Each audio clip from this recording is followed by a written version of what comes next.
Good morning, everyone. My name is Dr. Kunal Patel, and in continuation with our Android videos, today we are going to see how you can create a spannable text view, right? So here in this video, we are going to learn how you can make your text interactive. So suppose say for example, if I execute this code, then you will get the idea what we want to achieve, right?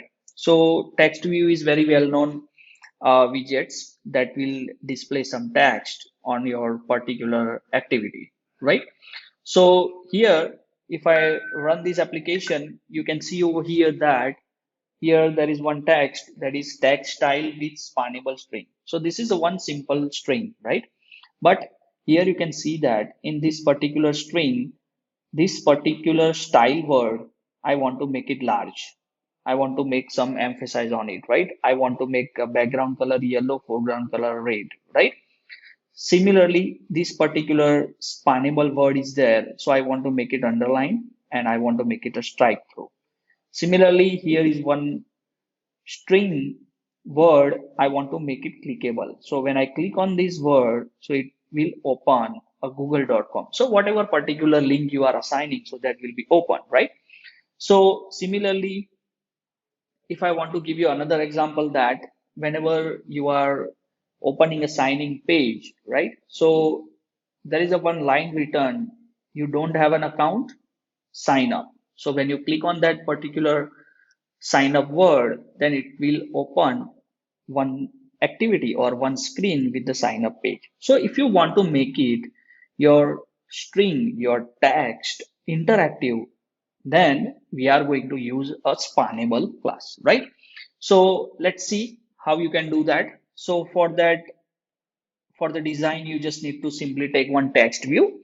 So here one text view is there. I have given a name that is ID to the TV style, right? And I have set the text size 24 SP. Okay.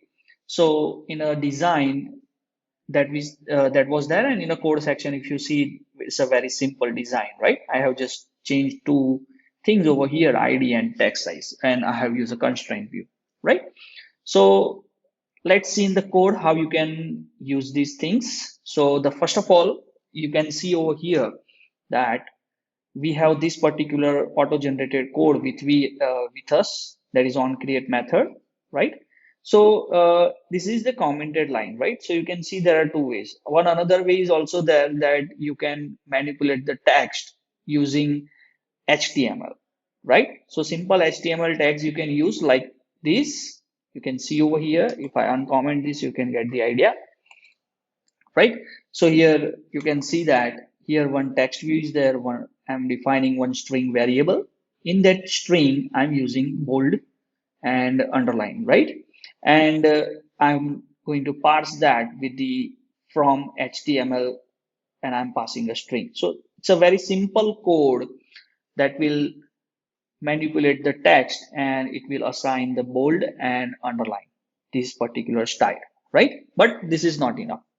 Okay, so if I want to make more changes, right? So we have one spannable class, okay, and it provides around 25 to 26 kind of different styles for our text, right? So the same example is there.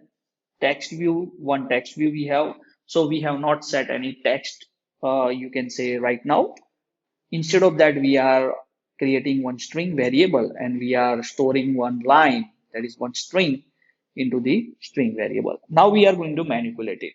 So as I told you that there are 25 to 26 ways to manipulate this particular text. So few are listed over here. I have shown it is not possible in a one video to show all the particular styling properties, but once you comfortable with this, then you are able to do any kind of styling, right? So the first of all, if I want to change a background color and foreground color, so in this particular example you have seen that we have a one style word. I want to make that particular word large, and that is the double size of the regular text, and background yellow, foreground red. So if I want to achieve this, then you can see over here, I need to just use first of all, Spannable class. So new Spannable string, right? So here you can see that one object we are creating, Spannable object, and then we are using different methods, span method. So here we are providing string as a parameter. So now it is with us in this Spannable object. Now you can see over here we are using setSpan method. Okay, so if I want to set the background color or foreground color, there are two ways. So first way is by writing a name. So suppose you can see over here, I'm just writing colors dot red. Okay, and the second way is I'm using a parse color method with code. So you will find this kind of different codes on internet, HTML, color palettes and all that. So whatever color you want to set as a background or foreground, you can just choose that code and you can use this parse color method. Or you can just, if you know the color name, then you can just use color dot red. So there is no need of these two lines, this line. So I just commented it. Okay. Now you can see that one setSpan method we are using into that new foreground color span, right? So this is one property. So it sets the foreground color. Okay. It sets the background color. The thing is, you just need to pass some parameters. So the first parameter you need to pass over here is a parse color. So color we are passing. Then you have to provide starting and stopping. So from where to where you want to provide this particular foreground or background color. So first thing is you need to provide the start color, starting index. So 5 and ending is a 10. So how you can calculate that? It's a simple string formula. So always it starts with the 0, 1, 2, 3, 4, and 5. So see starting from the fifth one, 6, 7, 8, 9, and 10. So it ends with the 10. So you can see over here, you can count this kind of statically, or you can also provide it dynamically using index of method. So it's up to the programmer how you can provide that. Okay, now here is that the inclusive. So there are some properties you need to set over here that it is related with the starting and ending index. So if you want to include starting and ending index both, then you have to write span inclusive one. Another one is there. You can see over here. I'm just deleting dot span exclusive, right? So it will not consider that particular positions. Exclusive inclusive. So it will exclude the first position and include the last one, right? So it is related with the index. So here we want to add both the things. So I just want inclusive. So it will start 0, 1, 2, 3, 4, and 5. So the first position I want to include 6, 7, 8, 9, 10. So 10 one is also I want to include. So you just need to write that. So here is a simple parameters you need to pass. Similarly, you have to pass the parameters for the background color. So it will provide the background color yellow from starting to ending, and it is inclusive, right? Now, the next thing I want to achieve is I want to double the size of that particular word, right? Then normal size. So here we are using relative span. So relative span, it will increase the size of that particular word relative to the normal one. So double the regular size. So here I want to make it double. So spannable dot set span new relative size span. So this is inbuilt 2f. So here you need to write. Suppose if I want to make it 2.5, then I just need to write 2.5, right? But I want to make it double, so 2f. From where to where? So 5 to 10. And it is an inclusive. So if you execute this much code, then it will give the output like this. Tile that will be double the size, background is yellow, and the foreground is red. Now the next thing is I want to make it underline and strike through. So for that, we are using a style span. So For style span, you can provide this kind of style: bold, italic, underline, and the strike through, right? So how you can create that? So again, spannable.set span, new style span, right? So here I want to make a typeface bold and italic. So here you can see again some properties are there. So if you put a dot, then if you only want a bold, if you only want italic, if you want to create a normal, then it's, and if you want to make it bold and italic, then also the combination is available. So you can just put bold and italic from where to where. So 16 to 25. So I want to cover this particular word. So again, 0, 1, 2, 3, 4, 5, 6, 7, 8, 9, 10, 11, 12, 13, 14, 15, 16. So I want to start from 16, 17, 18, 19, 20, 21, 22, 23, 24, and 25. So I want to make it up to this, up to this.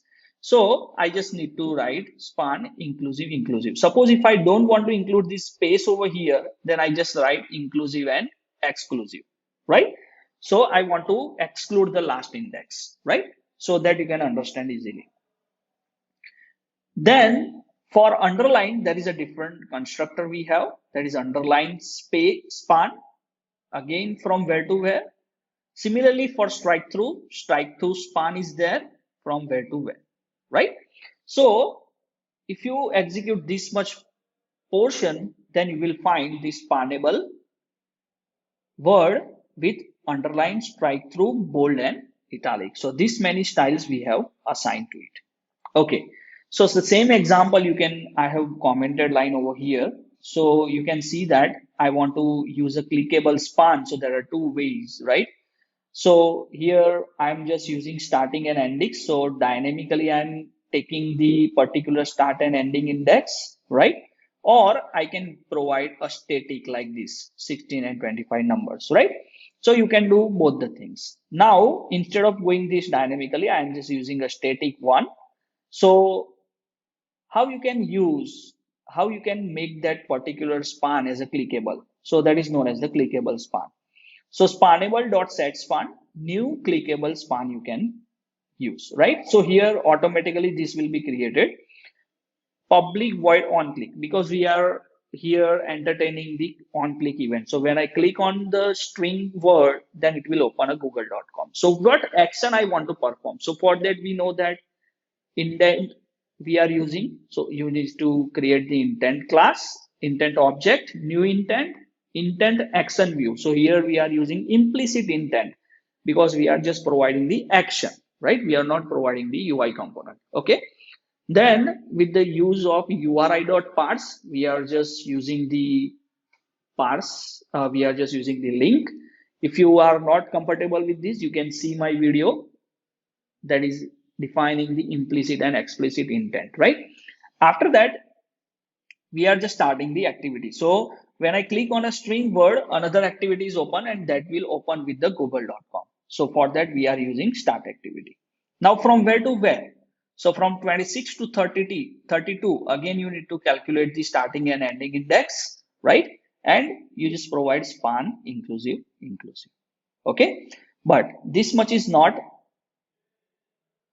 efficient. This much is not sufficient, right? But if you want to make it actually clickable, then you have to use set movement method, right? So where you want to set movement method? So text view. So on a text view, we are using set movement method, new link movement method. So this line is necessary to make clickable link active, right? So whatever string keyword is there, so I want to make it active, then I just need to link it, right? So for that, this is that. And here I'm dynamically setting the text, that is tv.setText, right?